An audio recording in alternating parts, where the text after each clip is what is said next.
de la vue. Beaucoup d'entre nous font l'expérience du monde à travers le miracle des verres correcteurs ou des lunettes, comme moi j'en porte aujourd'hui. Si vous êtes déjà passé de vos lunettes pendant un certain temps, vous savez que le fait de ne pas voir le monde dans tous ses détails limite votre expérience. Pour vous engager, vous devez voir quelque chose à 1 ou 2 pieds de votre visage et votre mode de perception devient très petit. Voici un mème qui illustre ce qui peut se passer lorsque nous essayons de voir les choses de loin sans lunettes.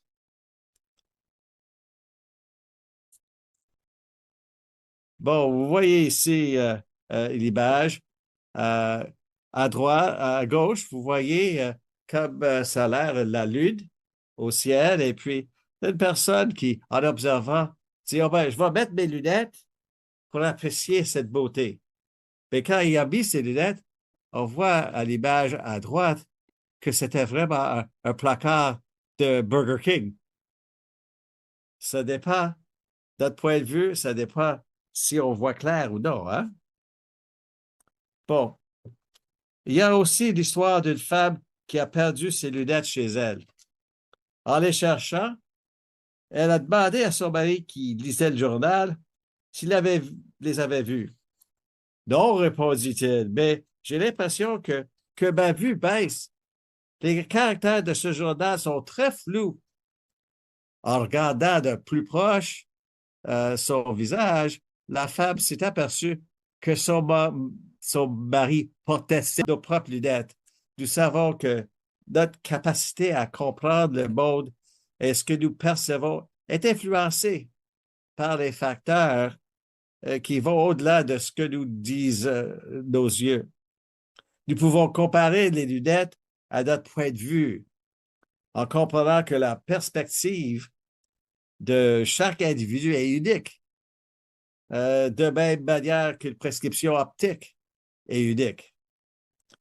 Le texte de notre sermon d'aujourd'hui porte sur la façon dont nous voyons le monde et les autres à travers la nouvelle vision que nous offre notre réconciliation en Christ. D'abord, lisons 2 Corinthiens 5, 16 à 21, ensemble. Ainsi, désormais, nous ne percevons plus personne de manière humaine. Et si nous avons connu Christ de manière purement humaine, maintenant, nous ne le connaissons plus ainsi. Si quelqu'un est en Christ, il est une nouvelle créature. Les choses anciennes sont passées. Voici, toutes choses sont devenues nouvelles. Verset 18. Et tout cela vient de Dieu. Si quelqu'un est en Christ, il est une nouvelle créature qui nous a réconciliés avec lui par Jésus-Christ et qui nous a donné le ministère de la réconciliation. En effet, Dieu était en Christ. Il réconciliait le monde avec lui-même en ne chargeant pas les hommes de leurs fautes. Il a mis en nous la parole de la réconciliation. Nous sommes donc des ambassadeurs pour Christ, comme si Dieu nous adressait par nous son appel. Nous supplions au nom de Christ, soyez réconciliés avec Dieu. En effet, celui qui n'a pas connu le péché, il l'a fait pécher, devenir péché pour nous, afin qu'en lui, nous devenions justice de Dieu. Le contexte de 2 Corinthiens 5, 16 à 21, les savants, les professeurs nous disent que 2 Corinthiens est composé de plusieurs lettres qui ne sont pas classées chronologiquement. Des chapitres 10 à 13 de 2 Corinthiens expriment le mécontentement de Paul à l'égard d'autres apôtres autoproclamés qui tentaient de persuader l'Église de ne pas suivre Paul et ont été écrits en premier. Tandis que les chapitres de 1 à 9 ont été rédigés plus tard, une fois que certains nombres de problèmes ont été résolus. Les chapitres 10 et 11 traitent de l'insatisfaction des Corinthiens quant à l'attitude et au style d'élocution de Paul. Ils s'attendaient à un orateur puissant et Paul n'a pas été à la hauteur. Il n'était pas vraiment un grand orateur. C'est le mot écrit qui était sa force. Paul souhaite ardemment que l'Église retrouve une relation juste avec lui et avec Dieu. Et il développe un argument convaincant selon lequel Dieu a fait d'eux de nouvelles créations en Christ. Le théologien auteur N.T. Wright suggère également que 2 Corinthiens 5 a probablement été écrit peu de temps après la lettre à Philémon, dans laquelle Paul s'efforçait de réconcilier l'esclave fugitif Onésime et son maître chrétien Philémon. C'est ce que dit Wright dans son livre Paul and the Faithfulness of God, Paul et la fidélité de Dieu. Philémon lui-même fait partie de cette nouvelle création, tout comme Onésime, de sorte que la question de leur statut social est radicalement dépassée. Comme cela s'est-il produit par la croix du Messie. La réconciliation devient donc un thème majeur. Réconciliation entre Paul et l'Église, entre les croyants les uns les autres et entre l'Église de Dieu. Les éléments clés de 2 Corinthiens 5, 16 à 21 comprennent notre point de vue de vie et de la réconciliation.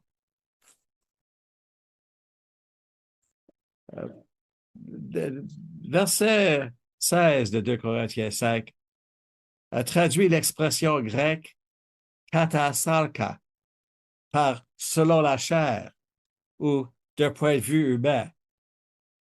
Cependant, ces traditions ne rendent pas compte de l'usage que Paul fait de la chair dans d'autres lettres, telles que Romains 8, 1 à 17, comme une puissance diamétralement opposée à l'Esprit Saint de Dieu, y compris un esprit hostile à Dieu et une vie qui lui déplaît. Selon Carla Works, professeur de Nouveau Testament.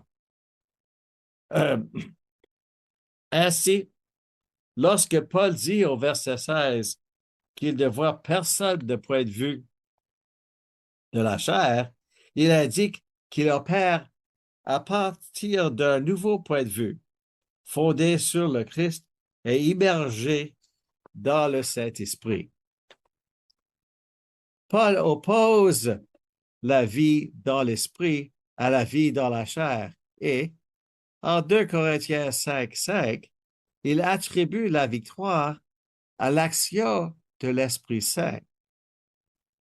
Alors, citant le texte, celui qui nous a préparés à cela, c'est Dieu, qui nous a donné l'Esprit en guise d'acompte.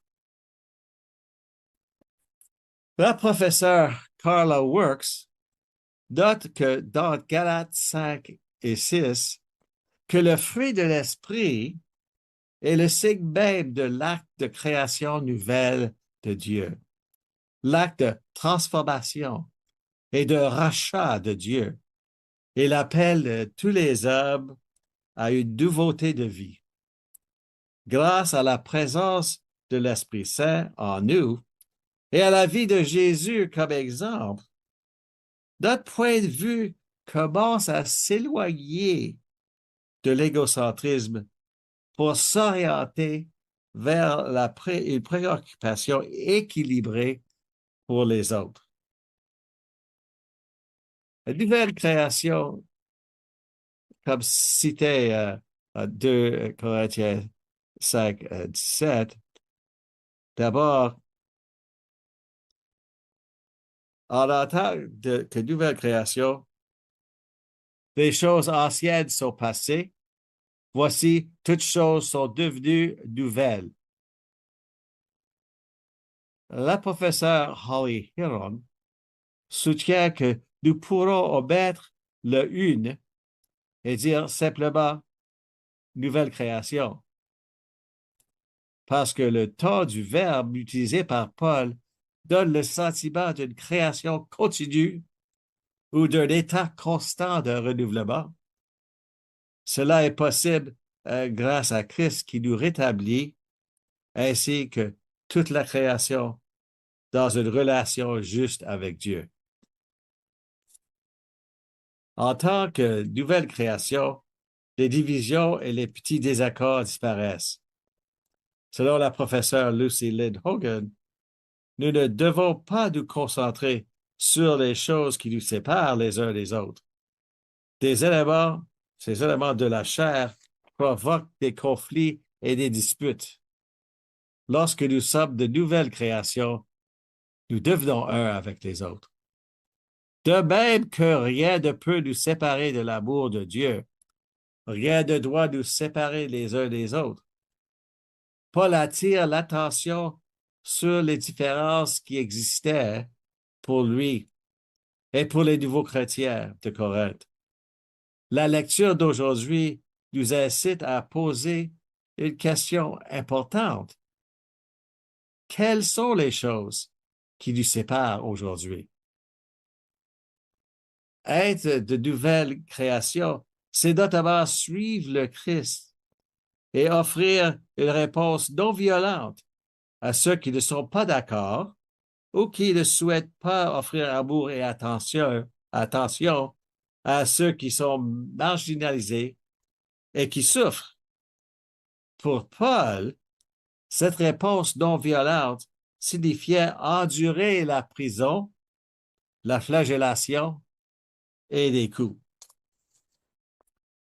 Une réponse non violente peut apparaître comme un échec ou une faiblesse au regard de notre récit culturel qui s'enorgueillit souvent de gagner même par la force. Mais la résistance non violente est notre réponse appropriée au système culturel qui ne traite pas les gens avec la même dignité et la même gentillesse que Jésus. C'est une façon de participer à l'avènement de choses nouvelles dans le Christ. De 2 Corinthiens 5, 17. La réconciliation, katalasio en grec, est mentionnée 5 fois en 3 versets. Pour Paul, la réconciliation consiste à rétablir l'équilibre et à réunir ce qui a été séparé. Les problèmes de l'Église de Corinthe montrent qu'une réconciliation était nécessaire au sein de ses membres, mais aussi entre les membres et Paul en tant que dirigeant. Très probablement, Paul considère que les querelles et immoralité dans l'Église sont liées à l'agitation provoquée par ceux qui cherchent à remettre en cause sa direction, sa leadership. La professeure Heron décrit: il ne s'agit plus simplement de nous. Il ne s'agit pas non plus seulement de Dieu. Il s'agit de la manière dont nous nous considérons comme étant en relation avec Dieu et avec les autres au même moment. Les deux sont inextricablement liés. Dans la lettre à l'Église d'Éphèse, Paul décrit l'unification d'Israël et des païens. En citant: car c'est lui, le Christ, qui est notre paix. En sa chair, il a fait de l'un et de l'autre un seul être. Il a renversé le mur de séparation, c'est-à-dire l'hostilité qui existait entre nous. Paul écrit également dans Romains 5 que le monde a été réconcilié et n'est plus sous l'emprise du péché à cause du Christ. Car si alors nous étions ennemis, nous avons été réconciliés avec Dieu par la mort de son Fils. À plus forte raison, ayant été réconciliés, serons-nous sauvés par sa vie. Cité de Romains 5, 10. En 2 Corinthiens 5, 20, Paul montre que le résultat de notre réconciliation est de devenir des ministres de cette réconciliation pour les autres. L'Église de Corinthe était en proie à ces troubles en raison de sa préoccupation pour le statut social au sein du système de classe romain, cité à 1 Corinthiens 11.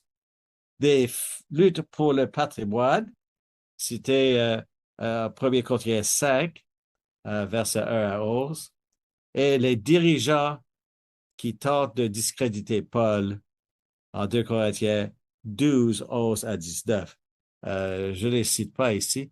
Je n'ai pas le temps de le faire. Vous pouvez y référer à la maison.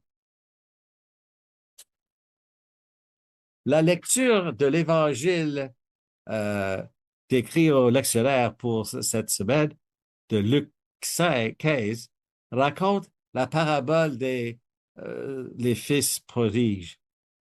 Elle nous aide à mieux comprendre les implications de la réconciliation que Dieu promet par le sacrifice de son Fils, Jésus-Christ. Nous voyons, lorsque le Fils prodigue revient, après avoir tout perdu, que le Père le guettait. Il le guette et il se précipite pour l'accueillir, l'embrasse et commence à la célébration de leur réconciliation. Le prodigue qui était resté en arrière, le plus vieux, mais qui s'en voulait d'avoir fait tout le travail sans reconnaissance, ne réalisait pas que tout lui appartenait.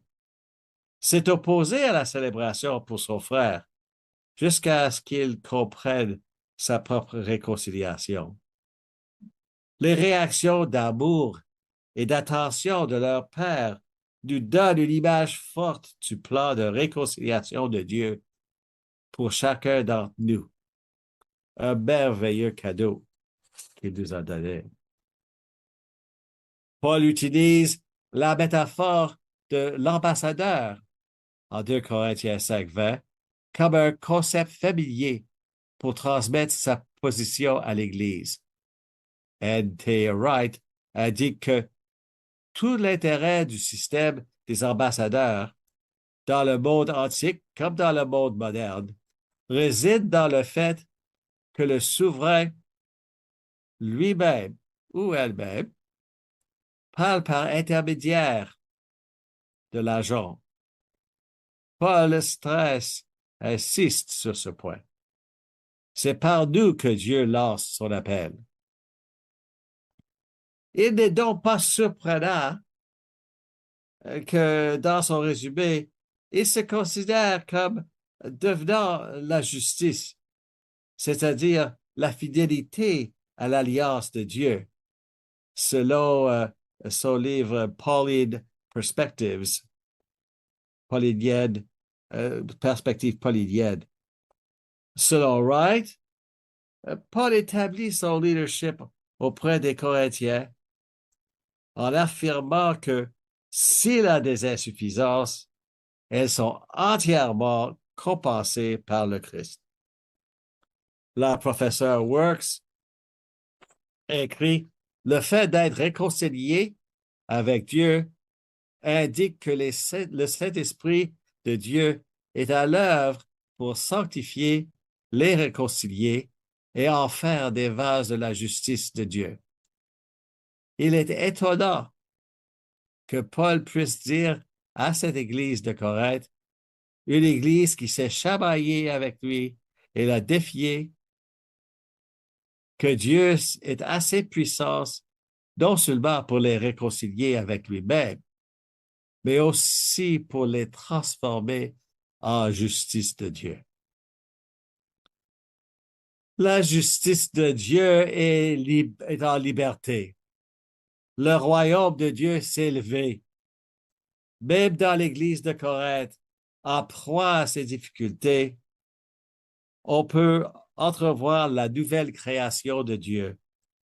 Le pouvoir de rectification de Dieu ne peut tout simplement pas être contenu. Alors que nous terminons la saison de préparation à Pâques, nous avons besoin de changer notre point de vue et notre perception de la réalité. Une fois que nous connaissons Christ, connaissons Jésus, la façon dont nous voyons et dont nous voyons le monde devrait être différente, comme si nous mettions des lunettes adaptées à notre vue et que nous ne prenions pas un panneau Burger King pour la Lune. Auparavant, notre façon de nous voir et de voir les autres était floue et nous ne pouvions pas voir comme Dieu voit. Nous ne pouvions pas voir la préciosité et la valeur infinie des autres. Maintenant, nous voyons nos propres vulnérabilités et nos défauts, ainsi que ceux des autres, avec une tendresse et un pardon nouveau. Nous avions l'habitude de voir notre séparation et nos différences. Maintenant, nous voyons notre interconnexion. Nous avions l'habitude de comptabiliser nos péchés, les nôtres et ceux des autres. Mais aujourd'hui, nous affirmons notre pardon, notre valeur et notre restauration dans le Christ. Le don réconciliateur de la vue et la nouvelle perspective qui nous est donnée lorsque nous participons à une relation avec le Père, le Fils et le Saint-Esprit. Maintenant, un appel à l'action. Alors que la saison de préparation à Pâques s'achève, réfléchissez à la manière dont votre vision du monde a été modifiée en tant que nouvelle création en Christ, réconciliée et restaurée. Réfléchissez à la manière dont vos interactions avec les autres sont différentes lorsque vous êtes conscient d'être une nouvelle création.